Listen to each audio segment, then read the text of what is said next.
आज हम ज्योतिष शास्त्र का चर्चा करते हैं।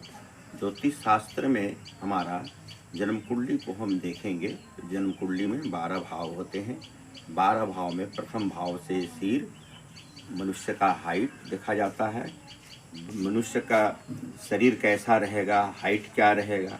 द्वितीय भाव से हम धन को देखते हैं, मुंह देखते हैं, दांत देखते हैं, वाणी देखी जाती है। तृतीय भाव से छोटे भाई बहन की संख्या कितनी थी, पराक्रम देखा जाता है।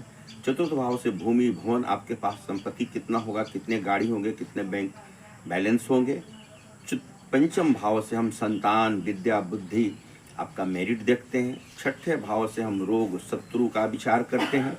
सप्तम भाव से स्त्री, प्रेम और गुप्तांग का विचार करते हैं। आठवें भाव से दुर्घटना, अनहोनी का विचार करते हैं। नौवें भाव से हम भाग्य, धर्म, पिता और विदेश विभाग का चर्चा करते हैं। नौवें भाव से राज्य, कर्म, सरकारी नौकरी और आप क्या करेंगे, क्या आपका कर्म होगा, किससे आपको धन आएगा, क्या कर्म होगा, जीवन का मुख्य आय का साधन क्या होगा। और 11 भाव से हम आय देखते हैं, कितने हमारे आय होंगे, आय के साधन कितने होंगे, क्या होंगे। 12वें भाव से हॉस्पिटल खर्च का ब्यौरा देखते हैं।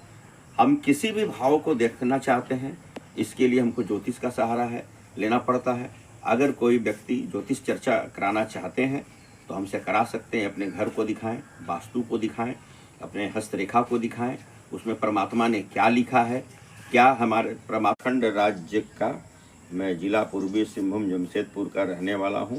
बाल काल से मैंने ज्योतिष में अध्ययन किया है और ज्योतिष में हमारा बाल काल से इंटरेस्ट है। इसी से संबंधित संपूर्ण समस्याओं का मैं ज्योतिष द्वारा लोगों का समाधान करता हूं।